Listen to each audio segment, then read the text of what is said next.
Inviting the Honorable Chief Justice of Pakistan, Mr. Justice Qazi Faez Isa, to deliver his address. Please join me in welcoming him. Thank you.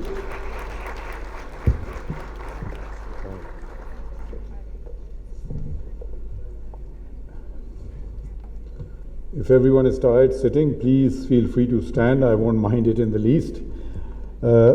Excellencies, distinguished speakers, I believe there were about 24 of them, honorable judges and friends, Assalamu alaikum, peace be unto you.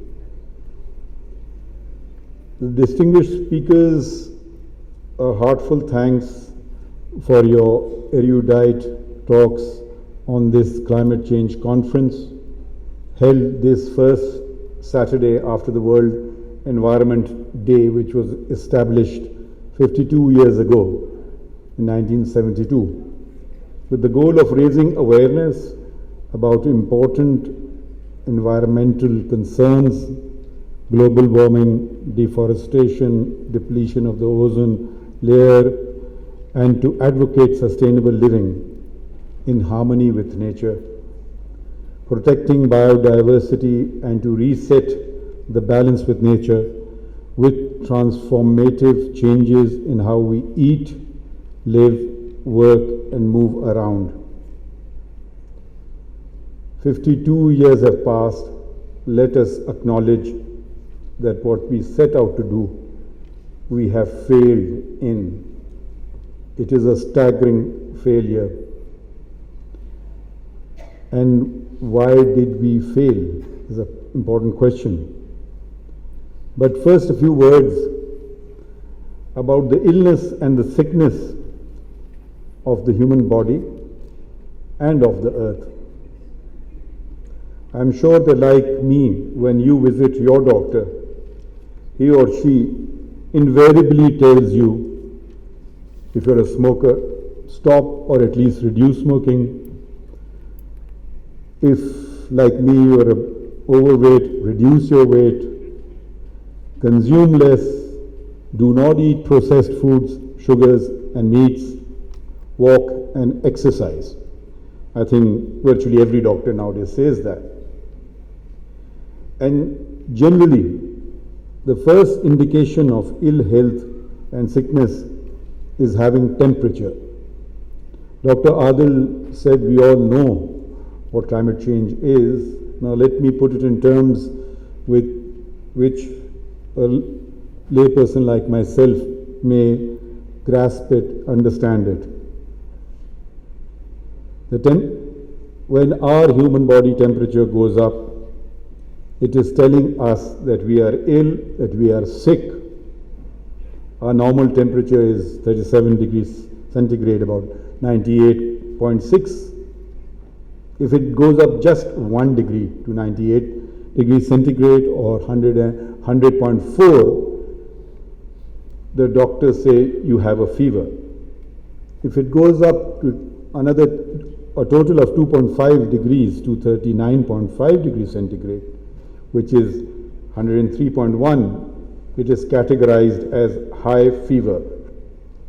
4 degrees, taking it up to 41 degrees centigrade, is 105.8 degree Fahrenheit, which is very high fever. The earth is sick. The earth is ill. The earth is telling us that as much. It is feverish. The cause of the ill health or the sickness of the human body and of the earth is comparable. What do the doctors tell us? Stop or reduce smoking. The earth is smoking too much. Stop burning or at least reduce the burning of fossil fuels. Not only that, but they need to be conserved for future generations. Reduce weight is the next that the doctor tells you invariably, unless you're the one of few lucky ones who does not put on weight. And in earth terms, it would be conserve my resources, that is the earth's resources. As I mentioned, eat less processed foods. And where does food processed food is packaged in plastics. We make plastics, but we cannot destroy them. We construct, but we cannot deconstruct plastic. They'll end up everywhere. They'll end up in the oceans. They'll end up in the rivers. The fish eat them, and eventually we'll end up eating them too. The next thing is meat consumption. Every doctor worth his salt says reduce that. In comparison, eat vegetables, they say.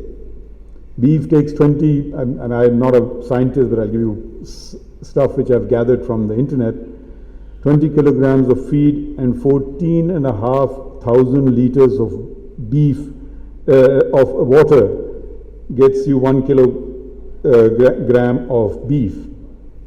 Chicken, the numbers are slightly lower, 3.3 kilograms of feed and 4,300 liters of water. Vegetables is the solution. There is a saying of the fourth Caliph of Islam, Hazrat Ali, may Allah be pleased with him, do not make your stomachs the the graveyard of animals. So I'll come to the religious aspect later. And of course, sugars we must desist. It causes diabetes, it causes many other sicknesses. Till 300 years ago, the weekly consumption of sugar was just 1 small teaspoon. Today, an average is about 1 kilogram of sugars per week per person. Sugar is not required in our diet at all. If you eliminate it, you will feel better, you will live longer, and a number of diseases will get eliminated from your body. Sugar was the world's first epidemic. It was the first drug that was introduced. And who introduced this drug? It was the imperial powers of the day, the colonizers of the world, the slavers of the world. These people introduced sugar in everyone's diet. And who did they gather to make the sugar? They captured, it is estimated, 12.5 million people from the continent of Africa, kidnapped them, enslaved them. A quarter of them just died en route before they reached the destination on the sugar plantation. Their lives were so miserable that a healthy person would last about 6 or 7 years in a sugar plantation. This was known even then. William Fox spoke about this, the evil of sugar, not the health aspect of it, but the human aspect, the misery which it had brought, the enslavement, the killing. And I quote him, that when you put a teaspoon of sugar in your tea, it is stained with spots of human blood. The transatlantic slave ships, fruits of labor, inseparable from human suffering. It was also addressed by the famous poet Samuel Taylor Coleridge on an anti-slavery lecture that he gave in 1795. And I quote, "A part of that food among most of you is sweetened with brother's blood." So this was the other aspect of sugar, which leaving aside the health aspect. And sugar became the most traded commodity in the Western civilization. It contributed to the plantations contributed to species destruction, reduction in biodiversity, creation of monocultures. It was the first drug addiction of the world. And it continues.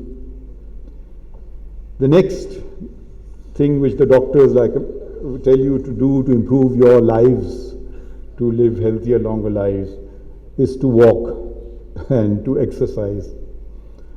If you, let's say, I was just calculating very rough calculations, 12 kilometers is about 1 liter of petrol, which is 250 rupees or about $1.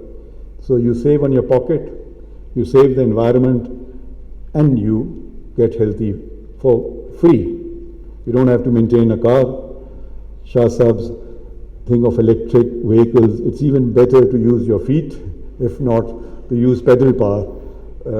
Shah Saab, if you're prepared to give up your vehicles, we will certainly provide. One vehicle will probably provide enough bicycles for all the judges of the Supreme Court and many more.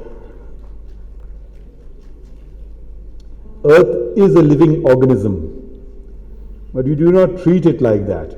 That is the sad part of it. We keep learning things that we did not know, and there's a whole host of material that has been provided to you by very distinguished speakers, and I have certainly learned a lot today. Dr. Syed Hussain Nasr was a great writer, and he has identified the current environmental crisis. He says it is, in actual fact, a spiritual crisis. We did not talk, I don't think anyone spoke about the spiritual crisis, which is the cause of the environmental crisis, or both are the cause of each other. And he's written many books on the subject, man and nature, the spiritual crisis in modern man, the religion and the order of nature, and goes on and on and on. When I was growing up, we did not have the scientific knowledge backing it. No, probably my mother didn't either, but we were always told, close the tap, don't waste water, switch off the light, do not waste food. And as children, we used to wear hand-me-down clothes. Where did all that come from? It's a very fundamental feature of a faith which is virtually neglected completely. Israf, wastage, is a sin in the religion of Islam, as I'm sure it is in other faiths as well. What is the solution? We deplete natural resources, and when we deplete natural resources and nature, we diminish ourselves. We need to recognize and embrace this interdependence, and I'm fully supportive of the concept, not just the concept, but I think it does exist in our constitution, of rights of trees, of rivers, because our constitution commences with the words of the most merciful, the most beneficent, that we here are not sovereign, we are exercising, we are stewards, we are vicegerents, we are custodians, and just custodians not just of humanity, but of all creation. We fail to see the reality of the Creator in creation. Creation is the sacred art of the Creator. Existence is miraculous. We see something today made and we say, wow, what technology, drones, mobile phones. Can anyone create an ant or a bee, let alone more creatures of the earth? It's impossible. And the philosophical dimension, it's not just an Islamic dimension, it's a philosophical dimension, it's a dimension which is there in all sacred texts and in all knowledge which we almost have forgotten. Quoting Fridtjof Schuon, a metaphysicist, and I quote, "The least speck of dust possesses something of the absolute and thus of the divine." We have to look. We should not just see the water for the sake of water to nourish us. We should not just see an animal to feed us. We should not just see fruit for the same purpose. We should truly see the meaning, the truth behind the meaning of all of creation. The Sioux Indians referred to it as Chante Ognate, the eye of the heart. In Arabic, in our tradition, we call it the Ain al-Qalb. Two extreme parts of the world never met each other, talking the same language. Where is the connection? Who taught them the same language? Where did the same truth emanate from? They never met each other. To return to health, we must tackle the disease rather than merely palliating the symptoms, which we've been doing. And I would now like to quote from a Christian philosopher, Philip Sherrard, his book, Christianity, Lineaments of a Sacred Tradition. And I quote, "An agnostic and materialistic science of nature is a contradiction in terms, corresponding to the living reality of nature as a corpse corresponds to the living reality of a human body." The world, the West in particular, took upon the Darwinian point of view, on which many have now in the West moved away from it, but still primarily the Western civilization rests on this Darwinian viewpoint. And I will just read something from The Descent of Man, written by him once 53 years ago. Quote, and you will see how evil it is. At some future period, not very distant as measured in centuries, the civilized races of man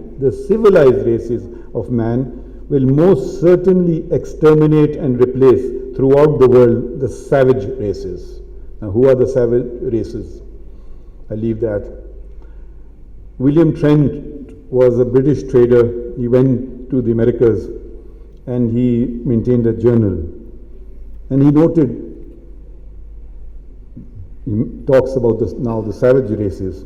"We gave them 2 blankets and a handkerchief out of the smallpox hospital.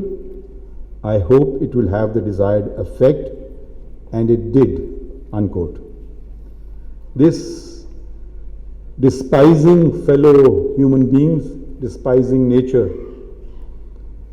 Dante in the Divine Comedy, despising nature and her goodness is violence against God.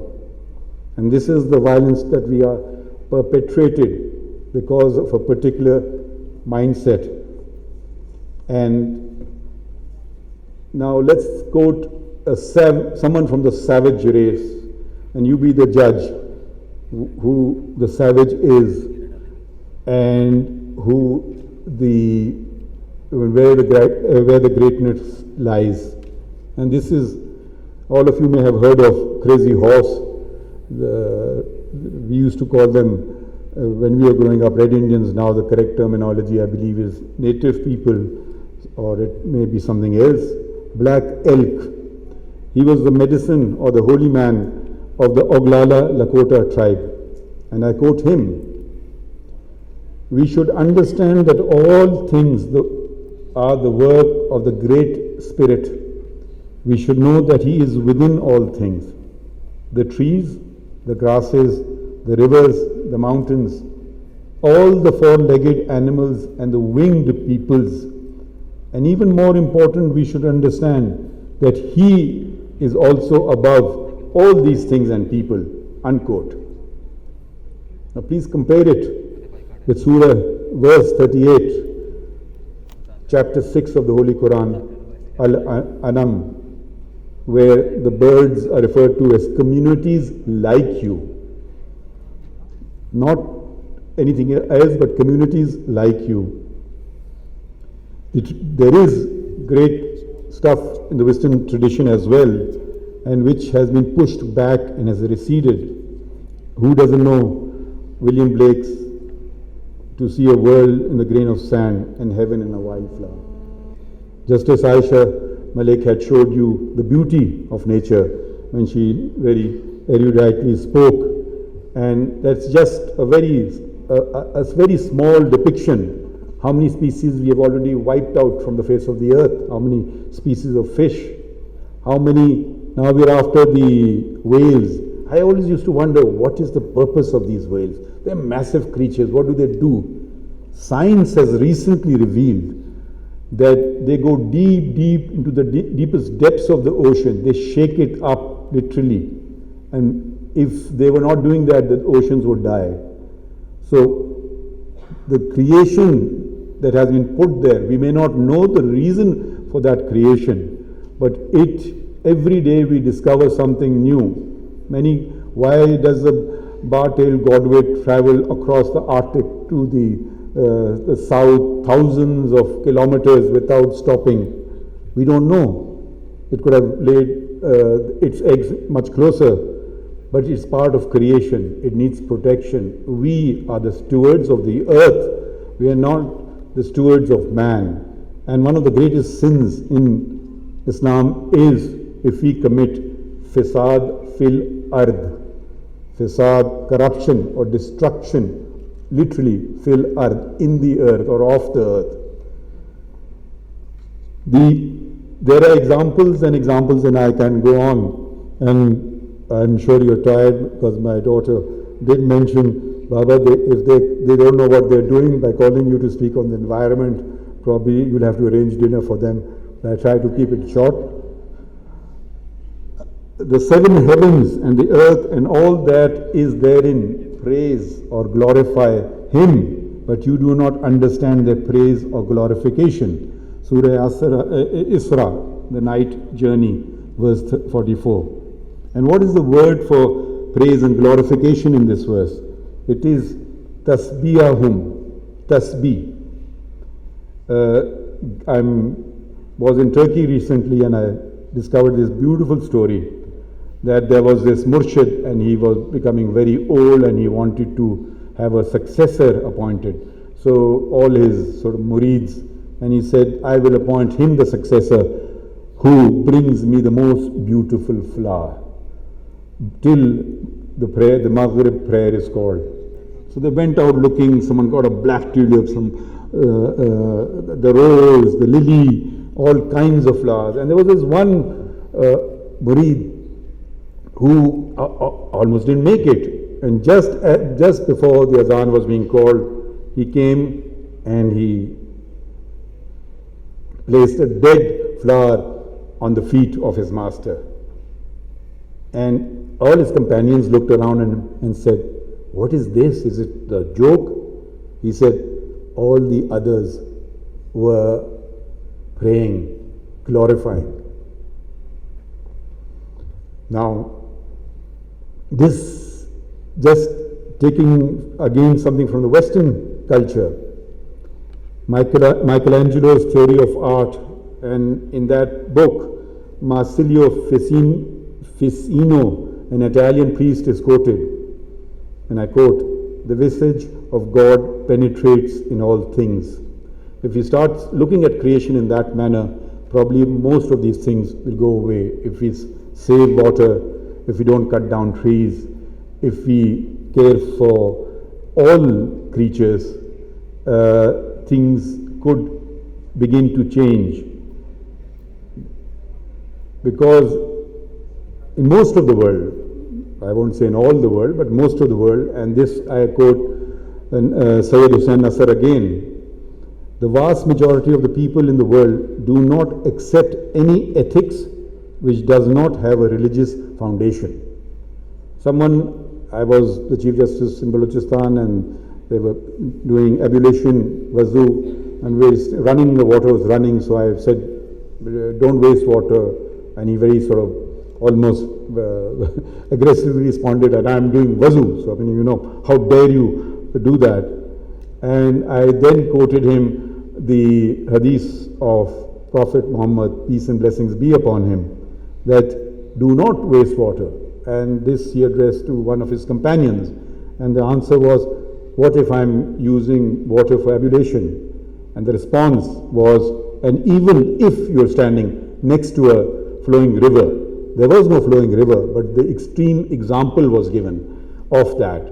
There's another example. I mean, there are endless examples. There were a person asked him, O Prophet of Almighty Allah, what if I have a seedling in my hand and doomsday comes, Qiyamah, what should I do? I mean, it's the end of time. Plant it, was the answer. So just see the wisdom in that. Just do the good act today. Plant, plant, plant. You can never plant enough trees. So let us not exclude the greatest knowledge that we have, that humanity has. Every humanity has their own sacred traditions. I've taken you from the Lakota Indians to the Sioux Indians to Christianity to Islam. It is, do not exclude the sacred. Once you exclude the sacred, you diminish yourselves. And not only that, what is the sacred? Sacred is beauty. Have you, except one example, every noise is, natural noise is beautiful.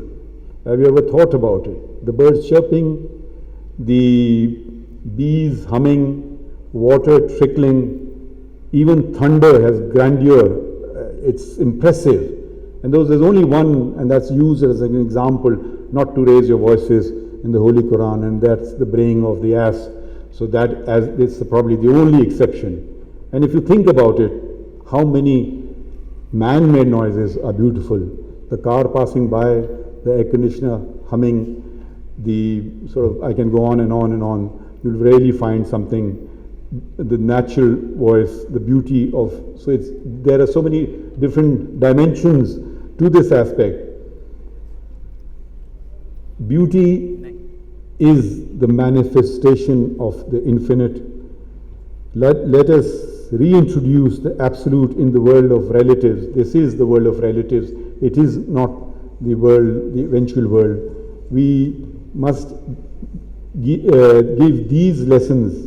What are the little lessons that we can give to our children? I mean, walk, eat less. There is plastic bottles, someone had commented upon them. I refuse to drink from them. It's a one-use plastic. It will roam around the rivers, in the oceans, in the earth for the next 1,000 years. I think that's about the biodegradable time that it will take to deconstruct. Is it necessary? What do? You extract water which you did not make. You take out a chemical from petroleum, make plastic out of it. You extract the profit, take it away. This is not very different from the colonization of the world that the imperial powers undertook many years ago. This is a modern form of slavery, except there is one difference. Here you want to be slaves. Here you are voluntarily becoming slaves. There was the whip, there was a lash, there were the shackles. Here it is the power of advertisement. It is the power of the media.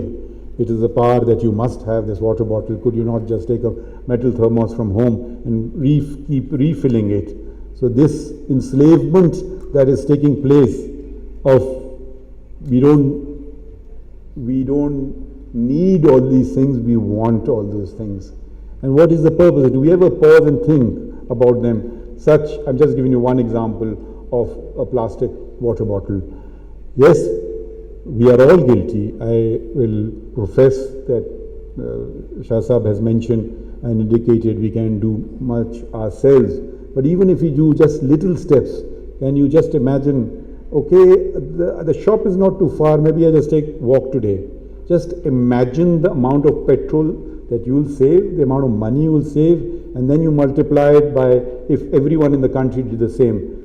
Fossil fuel is not only brought and burn contributes to the environment, but it also has traveling cost to it, which the sun, which the wind does not have, which is your own, which is free throughout the world. You just have to learn how to best to utilize it. So we can learn from these things, and I think the solution is, I love that Indian quote which says that, do you not realize that after you've cut all the trees, after you've caught all the fish, etc., and cut the trees, that money can't be eaten. So money is paper. Consider it as that, as nothing more. Don't become enslaved by capitalism, by media, by projections. After all, when I grew up, I had never seen a plastic water bottle. So I grew up without I don't know how we survived. Now, can you imagine a conference or any place where you won't find, previously they started up with this size, okay, fine, reusable. Then it became smaller and smaller and smaller. Now I've seen plastic water bottles which are this size. So I don't know what the purpose of all this is. So science, we heard a lot of science. Science can tell us a lot of wonderful things. We can now look into distant galaxies. And you just look at them and awe. Is it pure coincidence? Is pure chance that all this happened? You can look out. You can look within the cell. You can go deeper into the cell and the meanings therein. Again, per chance, Darwin, or there's a higher power. And why did he do this? Everything is beautiful in creation. There are no flaws, there are no imperfections in creation. In everything that man made is imperfect. It is, you can't even dispose of your rubbish in a way. It just piles up and piles up and piles up. There are certain things you can sort of make compost out of it, but many of the man-made substances, they just stay there forever. And there is only a certain carrying capacity of the world. After that, it is over. So the Holy Quran keeps talking about ayah as the signs, and these are signs for people of understanding. It's not just beautiful scenery for you that they were made; they were signs. And the former law minister mentioned when God created and the angels were actually said something different, and he asked them the names of things. The names of things. Why the names of things are so important? Because if you know the names of things, if you destroy a species with a name, you feel bad. Oh, so 10 people were killed in that place. If you start saying Muhammad Idris, Alia, so and so, there is a personal connection. So there is great wisdom in the naming of things, which was one of the first lessons. And lessons are replete. The first lesson, which is, I think, all the Abrahamic faiths share, is the first lesson to mankind came from a bird, how to bury your brother. So these species teach us things, these species tell us things, and science is not developing fast enough, because we'll realize, oh, we lost this species. How many species are wiped out? IUCN has a red list, many more on the list of they'll be just lost in a few years because of the way they were massacred, the way they were hunted. They were not used. It is permissible, certain uses. So the modern skepticism has crept in. And are they happy? The suicide rates are going up, family structures are breaking down, there is general lack of spirituality, which is the craving of the human heart, because it is not different from nature. When take a walk anywhere in a park and come back and see how you feel. If you had a very bad day, do it in the morning or in the evening, because at the moment the weather is very hot, and you will feel very refreshed. And then Try it as a test. Go see a movie and come home. Are you refreshed? You may be entertained. I'm talking about refreshed. So you can try it as just as a test and see how you feel in all of this. So we must address the imbalances that have crept in. We are now becoming, all the wisdom we take from the West, we must share from our tradition with them. We are forgetting them, we are not using them, but let there be forums where we can take something to you. The Lokata Indians can take, the Sioux Indians can show something to you. The Christian tradition, the Bible in Matthew 6:29, I think it says, Solomon, Hazrat Sulaiman alayhi salam, Solomon in all his glory was not arrayed like one of you. And who is the Almighty referring to? A lily. The beauty of the lily he is comparing with his prophet. So you can imagine the value that the Creator, the Absolute, places in a lily, in every part of his creation. If your child, if somebody, the pain, if somebody killed a child, the pain would be unbearable. Can you tolerate someone slapping your child? Just imagine. Now put yourself in, I don't know how to say it. Imagine when the Creator created something and you wipe out that species. I just leave that thought there because the answer saddens me to the core and scares me to the core as well, that I'm become so accountable. How can I say anything to that? And I am the designation for us, for all of us, as stewards of the earth, not of stewards of mankind. We love to tell each other, do this, do that, don't do that, but we are actually, the word used is Khalifa fil ard, stewards of the earth, of every creature, of every stone, of every river. The river also has rights. Shahzad mentioned rights of rivers. It needs to meander. If you're going to build a hotel, yes, there was loss there, but I don't think that should have been built within that, next to the river, because those are the rights of the river, that it needs to meander and go down to the ocean. We are building cities. Karachi was discussed.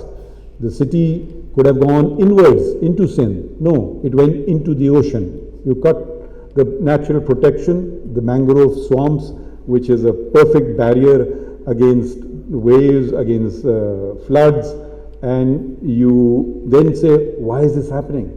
It's happening because you're not thinking. Every part, it is repeatedly mentioned in sacred texts that you must think what is happening.